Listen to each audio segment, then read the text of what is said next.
Docteur Ousmane Chérif, vous faites partie des sceptiques ou des optimistes? Non, nous pensons que le paysage politique est en train de se modifier en Côte d'Ivoire. Les élections de 2025 sont en train de ressembler aux élections de 2010 et en même temps aux élections, j'allais dire aux élections de 2010 en un point. En un point, c'est que en 2010, si vous avez bien constaté, on a eu 80% de taux de participation parce que les Ivoiriens avaient certainement voulu un changement. Il y a eu une mobilisation populaire qui a fait que, effectivement, ceux qui sont présents sur la liste électorale sont allés voter et on a eu un grand taux de participation. Et c'est pratiquement la même chose qui est en train de se peaufiner en 2025. En 2025, on a deux Côtes d'Ivoire qui se font face. On a une Côte d'Ivoire qui est la Côte d'Ivoire des riches, la Côte d'Ivoire des personnes qui sont privilégiées. Et il y a la Côte d'Ivoire d'un autre côté, la Côte d'Ivoire des personnes qui sont pauvres, des personnes qui sont martyrisées, des personnes qui sont défavorisées. Et lorsque ces deux Côtes d'Ivoire-là se font face, on a une réaction de la population qui peut être de deux types. Soit c'est le découragement. On a rencontré des gens lorsqu'on faisait notre tentative d'avoir beaucoup de personnes sur le recensement de la liste électorale. On a croisé des gens, par exemple, qui vous disent à quoi ça va servir d'aller voter.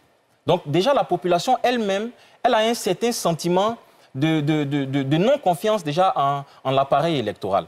Mais il y a beaucoup de personnes que nous avons rencontrées. Vous avez vu aujourd'hui le président Thiam qui était à Yopougon, à l'école Rodin. Il est passé dans plusieurs endroits.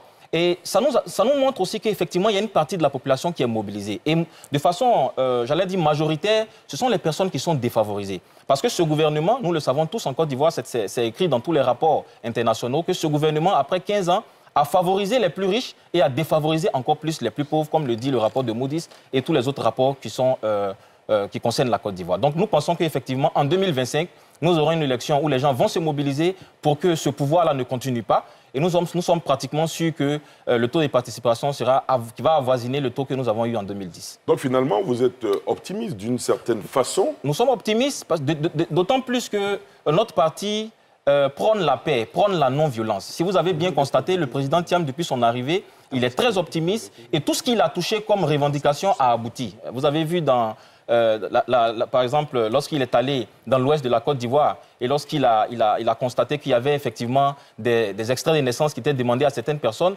juste après son intervention, il y a eu de la bousculade et effectivement, les choses se sont résolues. Il y a eu un communiqué de la CEI juste après. Et donc, c'est dit que nous sommes optimistes. Nous pensons que tel que le recensement a débuté, c'est vrai que c'est un peu timide par rapport aux 4 millions de personnes que nous attendions, mais nous sommes pratiquement sûrs que ceux qui sont déjà sur la liste électorale et ceux qui vont se mobiliser sont pour le fait qu'il ne faut plus que ce pouvoir continue après 2025. Alors, je voudrais qu'on élève un peu le niveau du débat, parce que les réactions qui m'ont précédé, en tout cas, tendent à me faire penser que le niveau du débat veut être forcément ramené vers le bas. Je parle de pauvreté, de pauvres qui sont devenus plus pauvres et de riches qui sont devenus plus riches, faisant en sorte que la Côte d'Ivoire des riches et la Côte d'Ivoire des pauvres se fait face à face. Et on me parle de taux de pauvreté. Quand quelqu'un me parle de taux de pauvreté, je me rends compte que c'est quelqu'un certainement qui n'a pas de connaissances en sciences politiques, mais je vais quand même lui donner quelques notions. Les couches sociales sont divisées en 5. Il y a les très riches, il y a les riches, il y a la grande classe moyenne, il y a les pauvres et il y a les très pauvres. On peut basculer de pauvre à très pauvre sans que ça ne touche le taux de pauvreté. Simplement parce que le taux de pauvreté, c'est un seuil. C'est un seuil de pauvreté. Quand je place le seuil, c'est un exemple que je prends, si le seuil de pauvreté est placé à 745 francs en Côte d'Ivoire et que quelqu'un qui avait 745 francs, qui avait 645 francs, aujourd'hui à 245 francs, ça ne va pas jouer sur le taux de pauvreté parce que le taux de pauvreté, c'est le calcul entre ceux qui sont au-dessus, ceux qui sont au-dessus du seuil de pauvreté et ceux qui sont en deçà du seuil de pauvreté. Donc, parler de taux de pauvreté, quand on parle les Ivoiriens deviennent plus pauvres, c'est vraiment quelque chose qui, pour moi, ne répond pas intellectuellement à la question que je pose. Je rappelle que voilà ce rapport de Moody's. Le rapport de Moody's, ce n'est pas Dr Chérif qui l'a écrit. Le rapport de Moody's dit ceci à la page 2. Il a écrit en anglais, je le traduis en français. Les inégalités sont de plus en plus croissantes en Côte d'Ivoire et cela pourrait menacer la stabilité politique à l'avenir, quel que soit le type de croissance économique que nous avons. C'est à la page 2 du rapport de Moody's que je tiens en main. Les riches sont en train de devenir plus riches et les pauvres sont en train de devenir plus riches. C'est pas ce que ça veut dire. S'il vous plaît, monsieur. Et vous avez été très condescendant tout à l'heure. C'est pas ce que ça veut dire. Vous avez été très condescendant. C'est pas ce que ça veut dire. S'il vous plaît. Monsieur, s'il vous plaît. Je rappelle que... Monsieur, c'est le docteur Chérif qui a la parole, il faut le laisser terminer son propos. Si vous devez réagir, vous le faites. Aristide Nkenda, bien sûr, s'il vous plaît. Ça fait 2 Côtes d'Ivoire parce qu'on donne des privilèges à certains riches et on ne donne pas certains privilèges à certains pauvres. Je vais donner un deuxième argument ici pour élever le niveau du débat. Voici encore un document qui s'appelle les exonérations fiscales en Côte d'Ivoire. Pour ceux qui nous écoutent, qu'est-ce que c'est que les exonérations fiscales? Quand l'État de Côte d'Ivoire dit « voici une grande entreprise, je ne veux pas prendre ses impôts ». C'est-à-dire que voici une entreprise, elle peut être grande comme elle peut être petite, mais l'État de Côte d'Ivoire décide soit de faire une exonération partielle, c'est-à-dire qu'elle ne prend pas une partie des impôts, soit elle fait une exonération totale, c'est-à-dire qu'elle refuse complètement de prendre les impôts Et voici la liste des entreprises à laquelle la Côte d'Ivoire a attribué les exonérations fiscales. Pour ne pas faire de compte publicité, mais il y a des entreprises, la majorité, c'est le communiqué lui-même qui le dit, ce sont des industries et ce sont des BTP. Ce sont des grosses entreprises à laquelle la Côte d'Ivoire dit « je ne prends pas vos impôts, mais je prends une partie des impôts ». En général, quand il y a des exonérations, il faut donner toutes les informations. S'il vous plaît, monsieur, s'il vous plaît. S'il vous plaît, monsieur, l'ambassade du Liban a des exonérations fiscales. Ce que je voulais dire, pour que tout le monde comprenne, c'est que souvent, s'il vous plaît, monsieur, s'il vous plaît, on va se calmer et on va s'écouter pour se comprendre. Est-ce que quand il y a des exonérations, ce n'est pas parce que certaines entreprises respectent certaines conditions? Il y a plusieurs conditions qui font qu'on peut accorder une exonération fiscale. Par exemple, une entreprise qui est d'utilité publique, l'État peut considérer que parce qu'elle est d'utilité publique, on peut leur accorder une exonération fiscale. Ou en raison du nombre d'emplois, pendant que les petites entreprises, pendant que les petits entrepreneurs sont en train de souffrir sur le poids des impôts, on accorde des exonérations fiscales à des entreprises qui sont multimilliardaires. Et ça, je dis que ça fait en sorte que les riches ont une certaine, ils sont privilégiés et la Côte d'Ivoire des pauvres, les gens souffrent. Pendant qu'on casse les maisons des gens, allez, laissez-moi terminer. Non, la question que je vais vous poser, est-ce qu'il y a une contrepartie? Moi, c'est juste pour comprendre. Non, il n'y a pas de contrepartie. Est-ce qu'il y a une contrepartie? Je dis simplement que ces entreprises accordent à l'État ivoirien pour bénéficier de ces exonérations. Non, il n'y a pas de contrepartie qu'elles accordent. Je dis simplement que le type d'entreprise qui est choisi, ce n'est pas les pauvres. Peu importe les critères. Peu importe les critères. Voici la liste des entreprises. Je vais vous citer par exemple CFAO Technologies. Je vais vous citer par exemple Bernabé Côte d'Ivoire. Je vais vous citer par exemple Fondation Children of Africa. Je ne vais pas faire de publicité, mais je termine en disant que la Côte d'Ivoire actuelle, moi je viens aujourd'hui d'Adjamé, je viens de Liberté où ils sont en train de casser certaines maisons. La Côte d'Ivoire actuelle, c'est la Côte d'Ivoire de ceux qui, à un moment donné, ont des récriminations contre le pouvoir, mais qui n'ont pas la possibilité de l'exprimer. Et parmi ces gens-là, nombreux sont des gens qui sont en deçà du seuil de pauvreté. Les pauvres de Côte d'Ivoire, en majorité, vous diront que les 15 années d'Alassane Ouattara ne leur a pas servi, et au fur et à mesure et c'est écrit dans les livres de sciences politiques, je ne sais même pas pourquoi on fait un débat dessus, parce que le président Alassane Ouattara et son gouvernement est un gouvernement libéral. Et les gouvernements libéraux, c'est clair que tous les gouvernements libéraux accroissent les inégalités sociales. Une brebis ne peut pas accoucher un chien berger allemand. De la même façon que le libéralisme ne peut pas accoucher des mesures sociales efficaces. Je vais terminer sur la CEI. Allez-y. Juste sur la CEI. J'entends aujourd'hui, c'est la toute première fois que je débat avec quelqu'un qui soit du RHDP ou proche du RHDP, qui dit qu'il est d'accord avec l'audit de la liste électorale. Je n'avais jamais entendu. À chaque fois que nous faisons un débat, quand il y a un représentant du PPACI, quand il y a un représentant du PDCI, quand il y a un représentant du RHDP, tous les autres représentants de l'opposition sont d'accord pour un audit et il y a une seule personne, très souvent, ou il y a un seul groupe qui n'est pas d'accord pour l'audit, c'est les représentants du RHDP. Quand vous avez quelqu'un qui est suspect, et que vous voulez fouiller dans sa poche, et que quelqu'un d'autre vous dit « je ne veux pas qu'on fouille dans sa poche », c'est vous-même qui attirez la suspicion sur vous. Et je dis clairement que la CEI, nous n'avons pas dit que la CEI est une institution qui crée de la tricherie. Ce n'est pas ce que nous disons, pardon.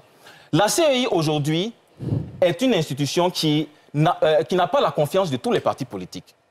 Le fait de ne pas avoir la confiance de tous les partis politiques, nous demandons à quelqu'un qui est externe. L'audit international, c'est quelqu'un qui est externe. Quand vous me demandez la différence entre l'audit et le contentieux, mais c'est clair. Le fait que le contentieux, c'est à la CEI elle-même qui fait le contentieux. On n'a pas confiance en quelqu'un, vous voulez que cette personne-là fasse le contentieux. On souhaite que ce soit quelqu'un qui vienne d'ailleurs, un audit qui soit indépendant, une personne qui vient... Est-ce qu'on a besoin de faire PhD pour savoir que l'audit est différent du contentieux? Moi, je ne sais pas.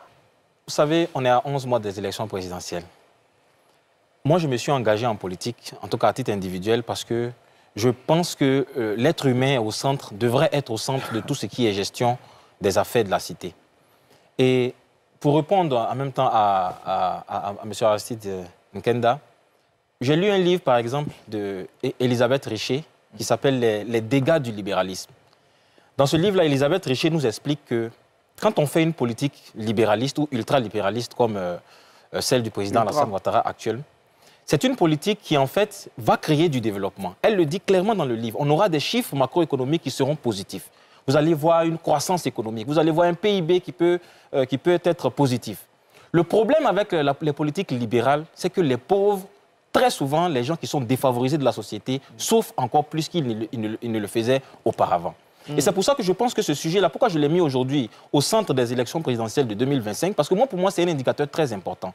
Quand on a un président qui a fait croire à la population en 2010, qui a fait des promesses qui sont très fortes. Quand j'entends, par exemple, un président promettre, un candidat à la présidentielle en son temps, le président Alassane Ouattara, promettre que je vais donner des logements sociaux à 25 000 francs, moi qui suis de la classe, qui m'estime être de la classe moyenne, je pense que c'est une belle promesse. Et quand après 15 ans, on n'a pas ça, et à contrario, on a une destruction qui est, j'allais dire, inempathique et j'allais dire, en tout cas une destruction qui est anti-humaine des logements sociaux, pour moi, on n'a pas été suffisamment humain, même si on a créé du développement. Pour moi, lorsqu'on dit, on a promis aux Ivoiriens, quand je lisais le programme national de développement du président Alassane Ouattara, quand il est venu, il met en grand que je promets l'émergence en 2020. C'est une grande promesse, c'est une très grande promesse. Dit on sera émergent en 2020. Aujourd'hui, 15 ans après, on fait partie des 30 derniers de l'indice de développement humain. Et les choses doivent être claires en Côte d'Ivoire. Nous avons un président qui nous a fait de très belles promesses en 2010. Nous tous, nous y avons cru. Beaucoup de nos parents ont cru en ces belles promesses-là. Aujourd'hui, 15 ans après, en tout cas, la majorité des promesses humaines n'ont pas été réalisées. Effectivement, de l'infrastructure, il y en a. Mais j'ai l'habitude de donner ce petit exemple-là, un exemple caricatural. Je dis, quand quelqu'un sort de la boue et qu'il a plein de boue, il a son corps qui est tacheté de boue, même s'il se lave avec de l'eau sale, il va paraître un peu plus propre qu'il ne l'était précédemment. Mais ça ne signifie pas que son état dans lequel il est, c'est un état hygiénique acceptable. La Côte d'Ivoire a fait 10 ans de guerre. On est sorti de 10 ans de guerre. On était trempé dans la boue. On nous a lavé avec de l'eau sale. On a quand même une certaine amélioration qu'on ne peut pas ne pas reconnaître. Il y a quand même une amélioration de 2011 à 2015 à 2024 aujourd'hui. On a quand même une petite amélioration, surtout sur le secteur infrastructurel. Mais dit que les êtres humains, que l'humanisme de ce gouvernement-là est au beau fixe, vraiment, ça serait fait de preuve de malhonnêteté intellectuelle très avancée. Je termine en disant ceci. L'un des politiciens qui s'est fait connaître dans cet univers-là, et je l'ai dit que c'est la caractéristique même du PDCI-RDA. La différence entre le PDCI et les autres partis de droite, c'est que le PDCI fait ce qu'on appelle du capitalisme à visage humain. À visage humain. Et ça s'est inscrit dans les programmes des projets de société du PDCI-RDA, c'est écrit capitalisme à visage humain. Quand vous regardez le projet de Thiam, en premier, en grand 1, c'est les grandes lignes qui ont été données pour le projet de Thiam qui est en cours de rédaction. En grand 1, c'est marqué capital humain. C'est marqué capital humain, il a présenté tout cela, je suppose que vous êtes informés. Donc, capital humain, c'est de dire que l'homme doit être au centre de la politique de développement. Et si en 2025, nous n'avons pas ça, je crains que tous les pauvres vont voter pour le PDCI.